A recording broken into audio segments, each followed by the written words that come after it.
Welcome to Artistic Adventures. We're going to keep going with this Hocus Pocus project. We're up to part 7, and we're going to start on Witch Winifred.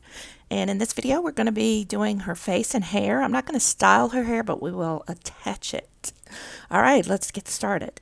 So Winifred is the center witch here with the red hair, and she has the buck teeth and the sort of funnily painted lips. And we're going to use this Dracula Monster High doll, as I have for actually all 3 of them. And the first thing we're going to do is we're going to have to cut off her bottom lip, just like we did for Witch Mary. I'm going to keep the top lip because I think that will work fine for the design. And we'll just find a way to attach some teeth up underneath the top lip. So I'm just going to take my X-Acto knife, and I did get a new blade in it, so it's pretty sharp now. And yeah, I did cut myself. So I didn't show it. There's no blood, so don't worry about that. But anyway, we're just going to cut off the bottom lip and then trim up the edges. And actually ended up cutting all the way through the face. But that's okay because, we're going to put the epoxy over it, and it's going to hide everything. So I'm just sort of trimming everything up here. And hopefully, if you guys are doing this, you're going to be more careful with your X-Acto knife and not cut yourself. Okay, so also we're going to be, painting her face since we're putting the epoxy on it. So there was a little bit of discoloration on her face. I don't know. She's a used doll, of course. All my Monster Highs are bought in lots so I can get them as inexpensively as possible, but we're going to paint her face, so that's okay. And I'd already taken her hair and everything. So we're just using this epoxy sculpt. You just get a little bit out. We're just going to use a tiny bit. I'm probably getting way too much, but better too much than not enough. And you just did 2 equal parts. And I did get this on Amazon, the epoxy sculpt, but you can get it in most craft stores, I think, like Michael's too. So you're just going to knead this together until it's completely, molded and mixed together. Now, so what we're going to do is we're going to do this bottom lip. So basically, we're going to make sort of a U-shaped design, and then I'm going to use this piece of white plastic to make her teeth. And I decided to go ahead and do the teeth first so I could kind of slip the bottom lip up under the teeth.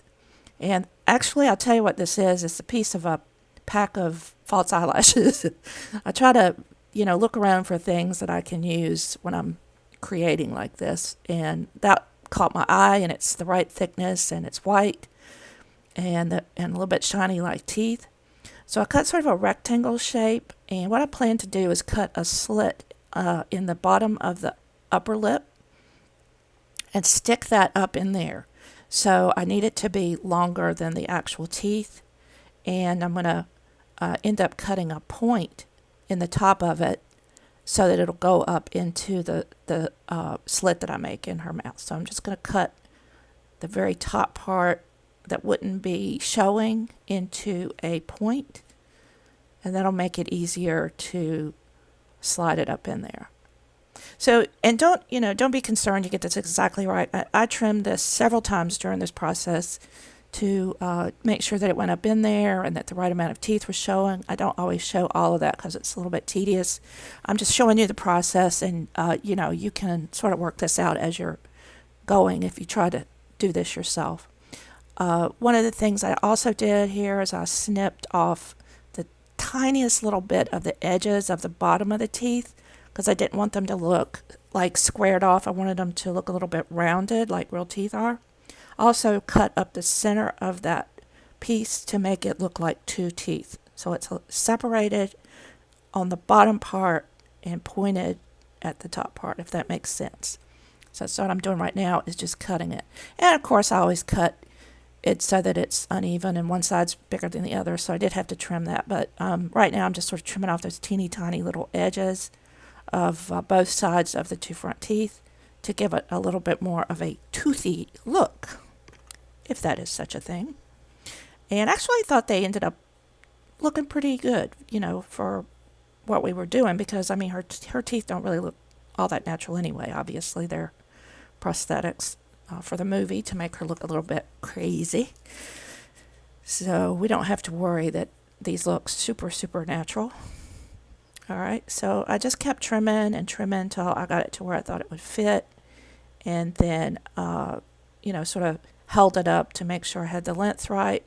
And it looked like I could actually trim off a little bit of one side, so I did, because I didn't get it even when I cut up the middle. That's just my way. I don't know. Anyway, I just trimmed off a little bit of that side. And just, you can do the same. Just keep trimming it till you get it the size that you want and the way that you want it to look.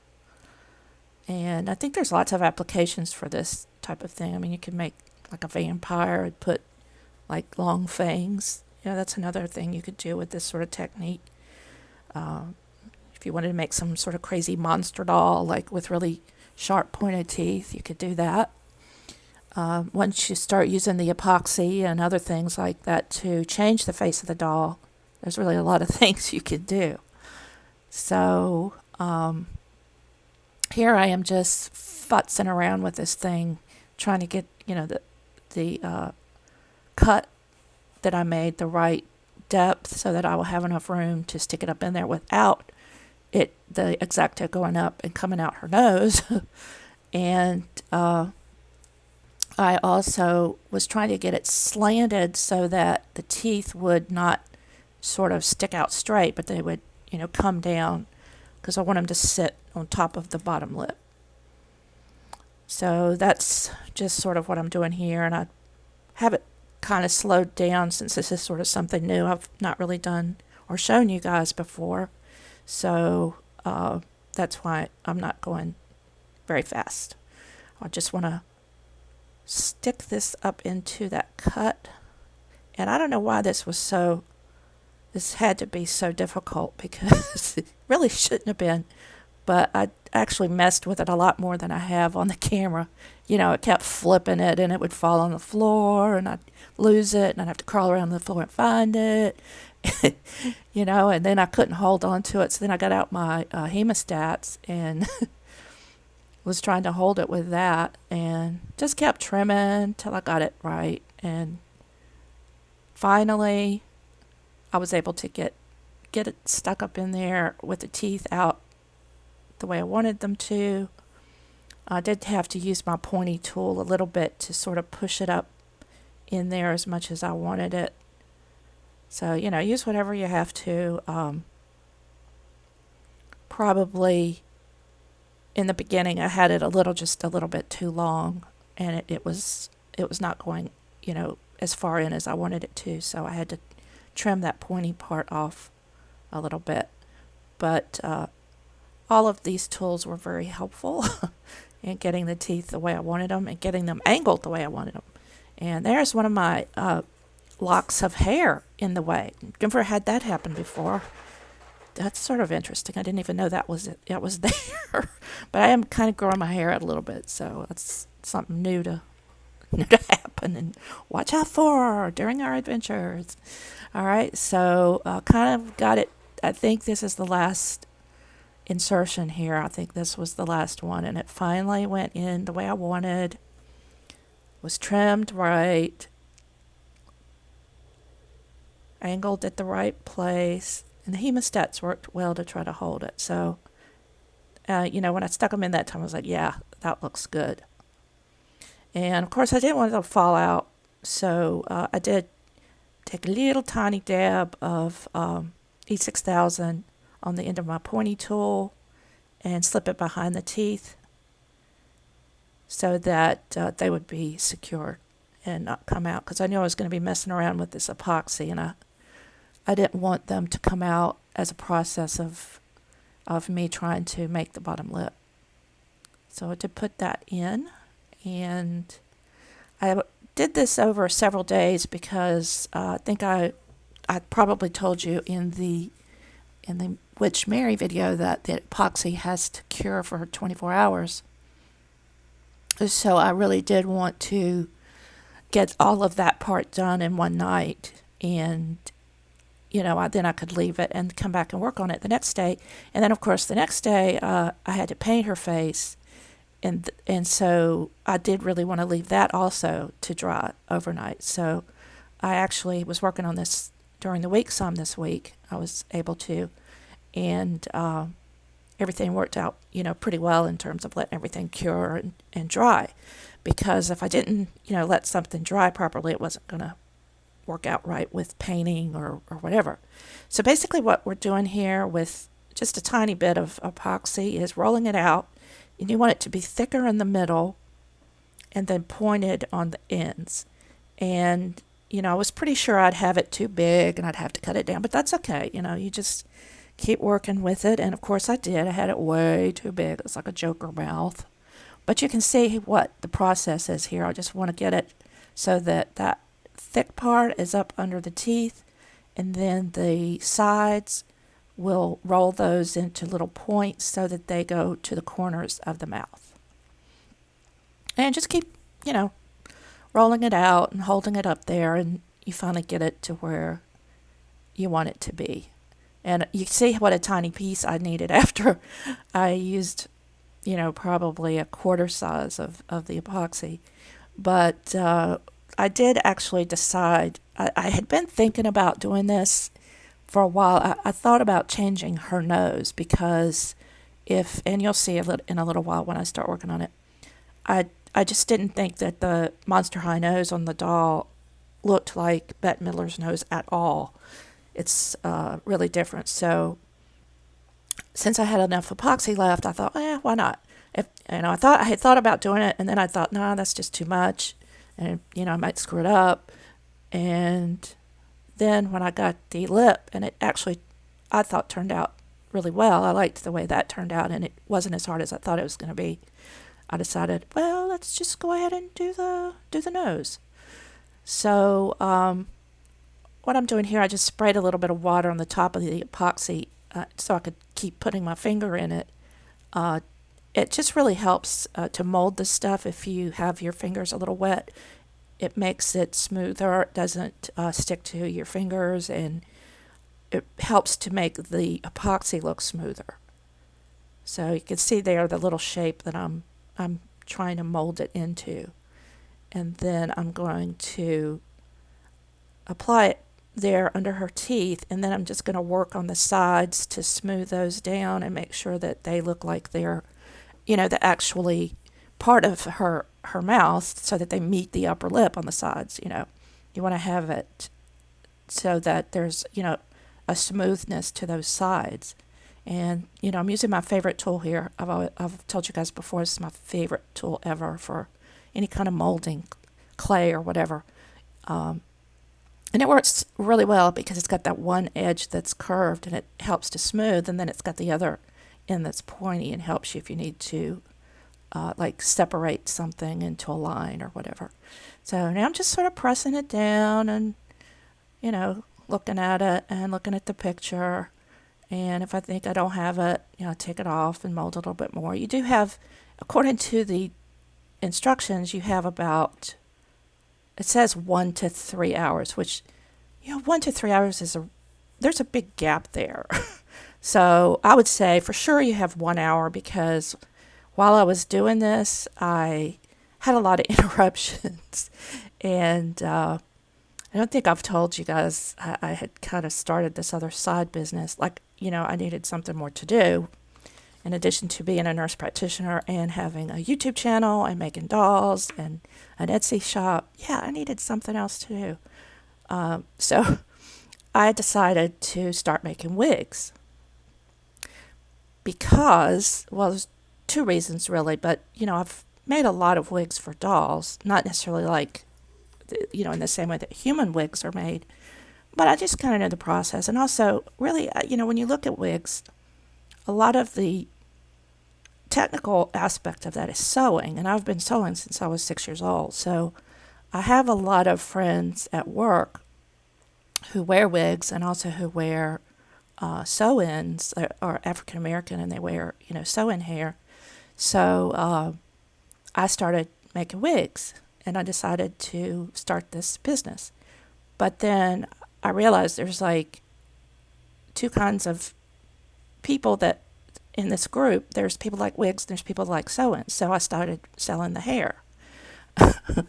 So I get text and stuff while I'm working, and I have to edit that out. And sometimes I have to leave and go take some hair to somebody or whatever. So anyway, now I'm going to start working on the nose and see if I can get that to be a little less like see how this looks? It's like really turned up on the end, and her nose is really straight and kind of hooks over a little bit on the tip. It's more of a broad tip, so I'm gonna just see what I can do with this. I can always take it off if I don't like it, and that's true for you guys too. If you want to try it, why not? The most important part was that I wanted to make sure that the edges were smooth, so that when I painted it, it would look natural. It wouldn't look like something stuck on her nose. So that was my goal. Was first of all to change the shape to not quite so turned up of a nose and a little bit broader down at the bottom, more of a bulb looking, I guess, nose down at the bottom. And then to make sure that I had the sides really smoothed down and, all the places where it would meet with her regular nose, so that when I painted it, it would be a seamless look. And it was really important to use the water here. This was really important. And I would dab it on and then put the tool on top to smooth it, and that really seemed to work really well. So if you're interested in trying this, you might, be able to do this with just your fingers. I don't know. I just really like this tool. It really helps you sort of get in places that maybe your fingers are too big to fit, really.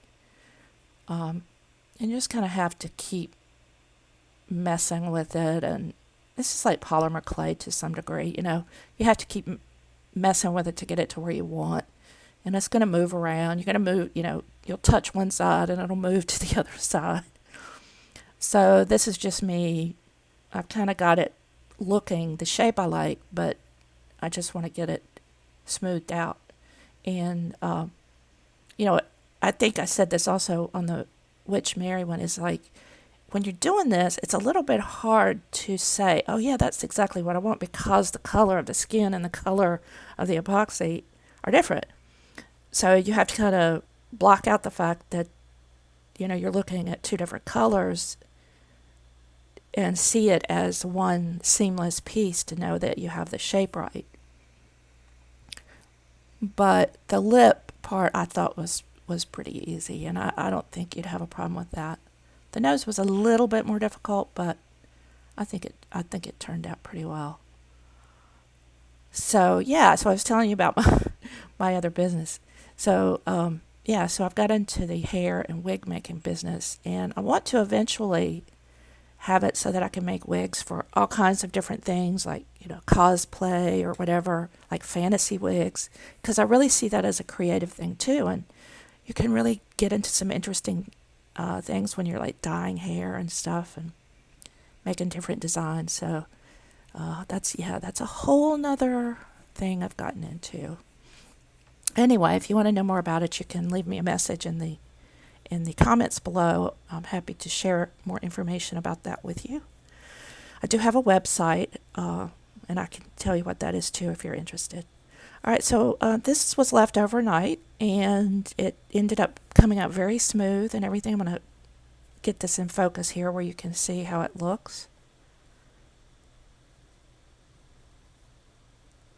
Okay, I don't have a camera that autofocuses, so I have to do this with one hand while I'm, holding the doll and looking at the monitor. So that's why it's kind of crazy sometimes. Sorry about that. I am trying to raise some money to get a new camera. And that's one of the things I'm doing with my Ko-Fi site. I always put a link to that in the description box where you can, quote, buy me a cup of coffee, but it's just basically it's a $3 donation where I'm going to try to buy a camera if I can, raise enough money, because they're fairly expensive. They're about $1,000 to get the type that I want that autofocuses and everything. So I want to tell you about the paint. I'm painting the gray parts first, and I put about 3 coats of paint on them because I wanted to get them at least, almost to the same color as of the skin before I started painting the rest of the face because I didn't want to have to put that many coats on the rest of the face. It's so similar to the color of the paint. I did probably put 3 coats on the skin part, and I probably put about 6 or maybe even 8 on the nose and the lip, just to get them so that you couldn't see that gray epoxy. But what you find as you paint is, and I'm using acrylic, just acrylic paint, is you may see some of the brush marks as you're painting, but they tend to sort of even out after you've let it dry. So this was the final result of me painting her, and I thought, it turned out really nice. So now what we have to do is work on the lips. They have that sort of bow shape at the top with the exaggerated Cupid's bow, and then just a little sort of curved part on the bottom. Just like all of her lips are not painted. So I'm just, with the X-Acto here, I was just making sure I have the crease between the lips. I had a little bit of paint that sort of built up in there, so I just pressed it down with the X-Acto blade. So I'm just making a little curve under the teeth, and just use a really tiny brush so I don't get it on the teeth or anywhere else that it's not supposed to go. And then 2 little curved areas above the teeth on the top lip that form the Cupid's bow. And that's kind of her crazy looking mouth. That's kind of how that's kind of like her distinguishing factor. Well, that and the red hair. And with Mary, it was kind of that crooked face that she always made and her crazy hair. And Sarah was just sort of like the pretty one. So I just definitely wanted to get the teeth and the mouth that's all, as accurate as I could. It's sort of cartoonish, so it's not like it has to look like real lips or anything, because it certainly doesn't look that way on her. And I'm going to start after I've got the lips done. I'm going to put some white for the outline of the eyeball, I guess. And because this white paint it's not completely opaque, I ended up having to put about 3 coats of white down to completely get it white.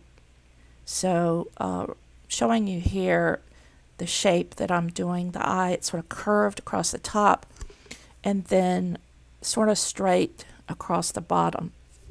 The reason for that shape is if you look at her eyes in that picture, she's got a very sort of surprised or astonished or maybe even horrified look. I'm not quite sure. Could be any of those. But her eyes are really wide open, and you see the white over the top of the iris. And the irises are sort of sunk down at the bottom, so she's sort of looking down, but her eyes are really, the top part's really raised. And you'll see that also goes along with her eyebrows. So these are all things to look at, to get the right expression to make her look like she does in the picture. So I've just kind of gone by this picture for all 3 dolls. So certainly they look different in other pictures, but this is kind of the one I wanted to go with because I like their expressions, and I think it'll be fun to kind of play with them after we get them finished. So as you can see there, her eyes are really open, and the white you can see above the brown of her iris. And then look how her eyebrows are really, really high and also really light. You can hardly see them. Not like Mary and Sarah's were very dark. So those are things we want to take into account to make this doll look as much like the character as we can. So I'm just mixing a little tiny bit of brown with a little bit of white paint.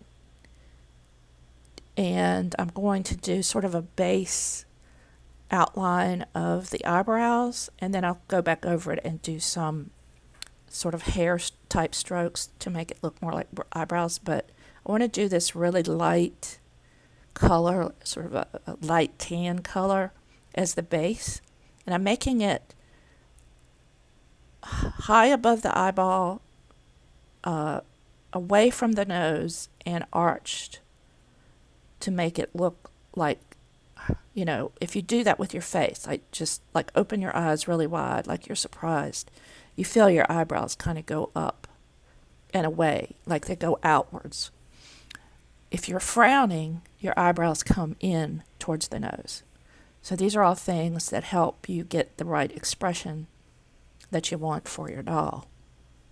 I think I did a whole video talking about this sort of thing, like different shapes of eyebrows and how they make your expression look, mad or happy or surprised or whatever. So you can hardly see these on the video, but we are going to put some strokes of darker brown on top, but not too dark because, as I said, you can hardly see your eyebrows in this picture.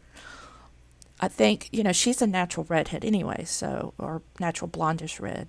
And so I'm sure that's kind of just the natural color of her eyebrows are probably a real sort of blondish color that's not very dark like Mary and Sarah had. All right, so I'm just taking sort of a watered down brown and just doing strokes to look like hairs. And you'll see that darkened it up just a little bit. Do the same thing on the other side. And I got them just a little bit bushier than I wanted them to be. So there's one thing you can do. The nice thing about, working with acrylics is I'm using a brush that's wet, and I just sort of went in on the bottom part of this and evened that up a little bit and got it so that you didn't have such bushy eyebrows. And I did that on both sides. And it was good because it ended up not looking exactly right. But the nice thing about acrylics and watercolor pencils and all that stuff is that it's easy to correct mistakes. So I have a little brush that it's sort of a stiff brush, not real stiff, but stiff enough that it helps to scrub off the paint that I don't want. So there we have our eyebrows, and they're the shape I like, and I'm going to put the end of that brush back on that fell off just when I needed it. Put a little glue on that too a little bit later. All right, so we got the eyebrows, we got the white of the eye, we've got the lips, and so now we're going to put just a little bit more white on. I think that was the last coat, so we can start working on the shape of the eyes. You need a really fine brush for some of this stuff if you don't have one, like a 000 or whatever. While I'm waiting for that white to dry, I decided to use my pastels and see if I could put a little bit of contouring on her face. She does have sort of a yellowish brown color shadow above her eyes. Maybe that's the color of her eyeshadow or just a shadow of her skin. So I'm going to use this sort of, it's like a dark mustardy color, brownish yellow, and actually went onto the skin, onto this paint really well. But I will tell you, I forgot to tell you this, I did put a coat of the Liquitex matte varnish on this, because I wanted to seal the paint before I started putting the features of the face on, in case I needed to wipe any of that off, as you saw that I did have to do with the eyebrows. All right, so that's something you probably want to do, because definitely you can make some mistakes while you're doing this, and that way you can just wipe it off and it doesn't affect the paint underneath. All right, so this is that mustardy brown color, just sort of smudging that over the top of the white. And then I took a little bit of a darker brown and did some shading under her eyes and around her nose, gave her some nostrils, around the chin. And now I'm just taking a little bit of pinkish red color. She didn't have really, really red cheeks, but she did have a little bit of blush. Or at least it was obvious in the movie, not so much maybe in this picture. And one side I got a little bit too much, but you can always take your wet brush and get rid of some of that if you need to, just like that. And that worked really well. There's always ways to correct mistakes. That's why it's an adventure. And then after this, we're going to start working on the eyes. So we got kind of a long video here. It's not as long as the one that I did with Sarah, but it is a little bit longer because I did want to go ahead and get the hair on. I'm not going to style it today, but I did want to get the hair on. So doing the face and the hair together is usually pretty lengthy. But I proved I could talk for over an hour, so I should be able to do this. Now I'm putting just a little bit of pink on the top of that mustardy brown color. Not on the top of it, but above it. Just to add a little more contour and shadow to her face. And that's just a little bit of a light blue color I put right under her brow. Some of this is not so obvious on the video, but if you see that all up close, it really does help to give it some contour. And then I put a little bit of dark blue on either side of the nose, as we all have that kind of shadow there. Really sort of thin the skin. I'm sort of putting off the part that I dread, and that's underlining the eyes. I don't know if you could tell that or not. Because I don't know why. I just have a really hard time keeping my hands steady. I don't know if anybody else has that problem, but... Alright, so I'm going to put the irises in. So I'm just taking brown on my little small paintbrush, and I'm going to make a little bit more than a half moon shape, but I want to make sure that I leave white above the iris, but I want the bottom of the iris to be flat against the bottom of the eye. So the top part is curved and the bottom part is flat. And then I colored it in, and then I went over and did the same to the other side. And that's a dark brown. It's kind of hard to see, but it's not black, it's a dark brown. And I did go in and put a pupil in after I finished getting the shape that I wanted. But the hardest part for me is doing the dark outline around the white for the eyelids. I don't know, I just cannot seem to do that without making mistakes. Alright, so you can kind of see the shape of the eyes is coming together like in the picture. She's got that surprised or horrified look. We're not sure which. Maybe a little of both. Maybe she's surprised by something horrifying. I made a little bit of a boo-boo, but with the magic of acrylic paint, I was able to paint over it. Alright, so there's her eyes, and I did the outline. I think I lost some tape here because I didn't show me doing the outline of the eyes. And also, I lost the part where I did the front of the hair. So I come in here at this point. I don't know if my camera didn't film it or I just screwed up. I don't know, this camera, sometimes it really baffles me. The front part of the hair, I did want to show you, but apparently I lost it because I put that down with the hair facing, the ends of the hair facing the face.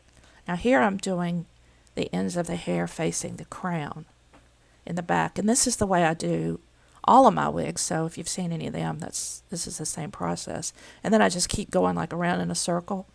But the front part of this, if you look at the picture, it's like her hair is pulled up from her forehead, so you really kind of see the ends, and that's how I wanted it to look. And I'll show you a little bit later in a view that I did, how I did that, but I mean not how I did it, but how it ended up looking. And she also has a widow's peak. That's where the hair comes down to a point in the middle on your forehead, if you didn't know that.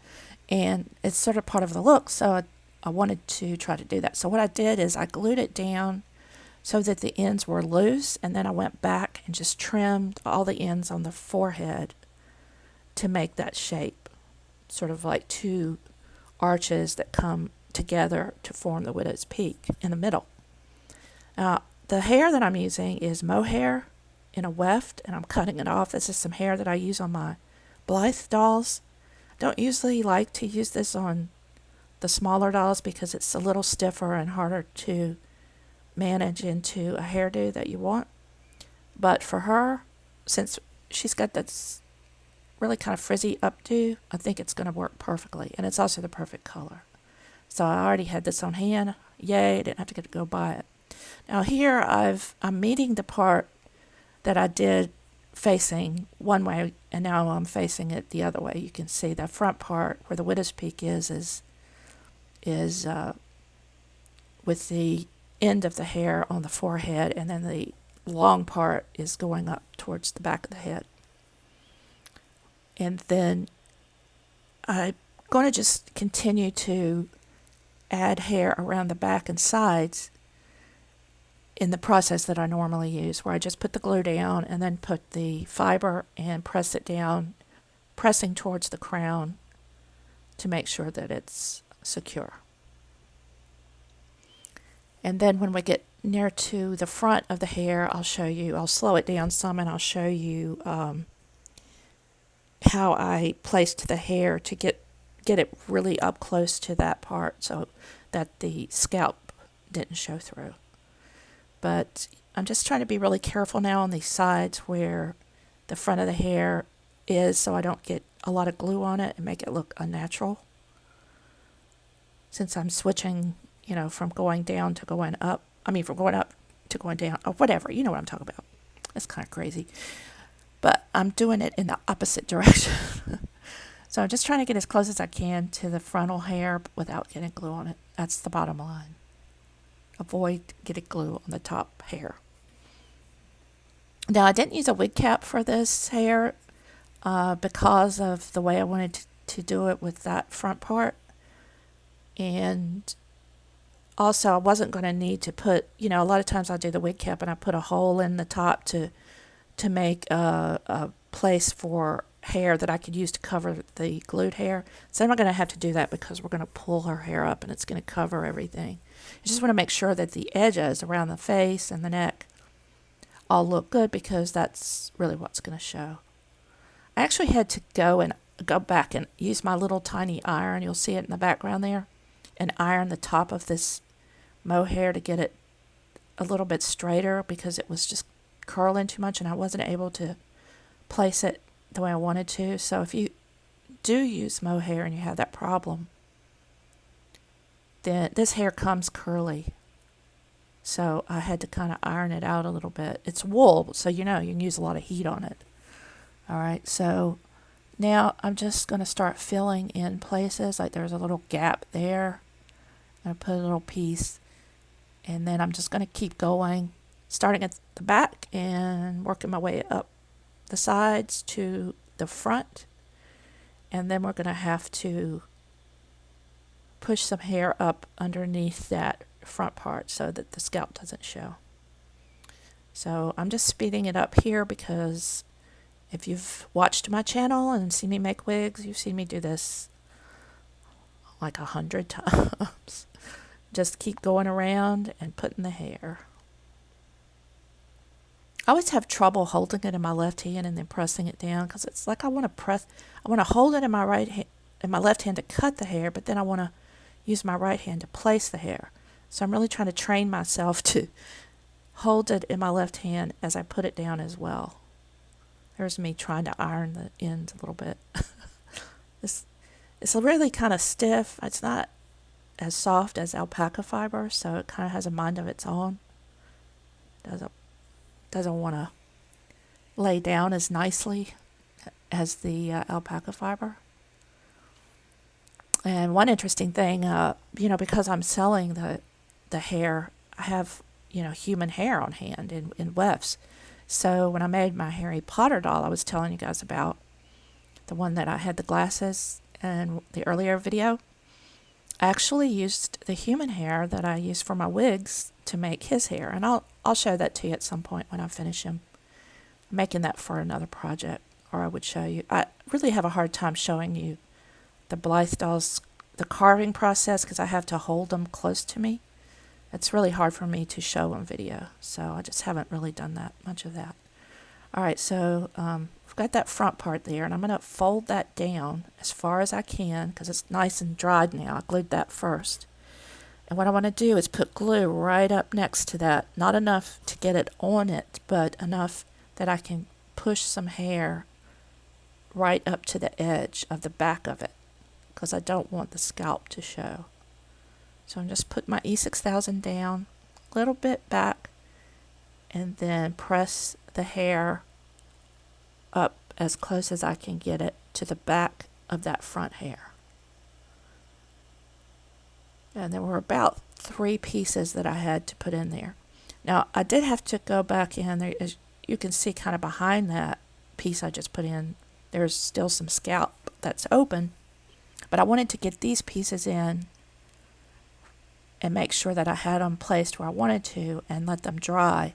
And then I went in and put some hair under that because that would have shown through. As you can see, yeah. So it was like 3 pieces that I put right up next to the frontal hair. But I think this hair will work well for her hairdo. It's just going to have a lot of body, and that's, I think, what we need. Actually, probably better than alpaca fiber for that. And I was really glad I had it on hand, too, so I didn't have to buy it. I thought about using yarn. I'd even planned to use yarn up until the day that I started this. I even said, I'm going to Michael's to get some yarn to my husband, and then I found this hair, and I was like, I really kind of forgot I had it. I know I used it on one of my dolls, and I was like, you know what? I think this will really work better. And since I've used real or, natural fiber on the other dolls, kind of wanted it to match. Thought it would kind of look, out of place to have yarn for this one. I'd either want to do yarn for all of them or the natural fiber for all of them. Now I'm just using my tool to press down the hair into the glue. Like I said, this hair is a little stiffer, so it's not as easy to hold down on the glue as alpaca fiber or yarn, but it ended up working really well. Okay, so you can see the front there now where I had placed the hair down on, and then I sort of cut around to make that widow's peak. And you can see that if you look at the picture, her forehead is kind of narrow, so I actually pulled that hair down a little bit on either side of her face to give it that look, so it's not such a broad forehead. So now that the hair is all glued and in place, I'm going to basically take every little small strand, comb it out. You want to hold it down at the base where it meets the scalp so you don't pull all the hair out.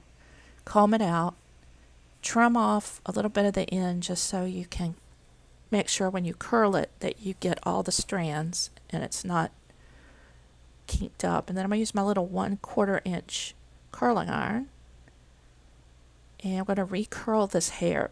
I'm doing this because I want it to get even tighter curl than it already has for her hairdo. And like I said, this is wool, so you can use your high setting on your curling iron and not worry.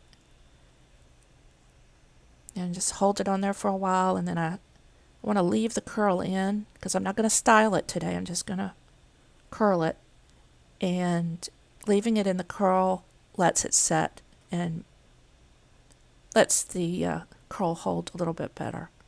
Now I'm curling it toward her face just because that's kind of how it looks in the picture, that the front part is curled towards her face, so when it's pulled back it kind of has that dip in it.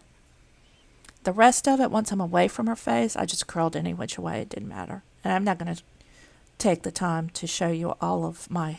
It's very tedious and time-consuming, trust me. Put on some music, watch TV, do something, but because you have to curl it in these little small pieces. You just can't do it in a big piece. It's not going to curl down as tight as you need it to. And you need to really hold it on there for like a minute, or I don't know, maybe 30 seconds, probably not a minute. All right, so I did all the curls, and that's how she looked. And that's basically what we're going to do today. That's all we're going to do. We've got, the hair where we want it. We're going to put it in a place so that it holds while we work on the costume. And then at the very end, we'll do the hairdo. But there's our Winifred with her red hair and her buck teeth. But to hold it in place while we work on the rest of it in the next coming videos, I'm just going to take this piece of paper towel and wrap it around it, scrunch the curls down so they hold. This will also help protect her face while we're working on the costume, because I end up like moving the doll around a lot and I don't want to mess up her face. Alright, so just sort of fold that around there and tape it down, and that will help keep the hair curled and in tight curls until we get to the point where we want to style it. Okay, so that's our girl. Hope you enjoyed this video. A little bit long, but you guys seem to think you like them long, so I'm okay with that. And we got a lot done. So, coming up in our next video, we'll be working on the costume. We probably won't finish it. Probably do kind of like we did Mary, and then we'll come back and finish it in another video. So make sure you subscribe and you won't miss a thing. Thanks and bye.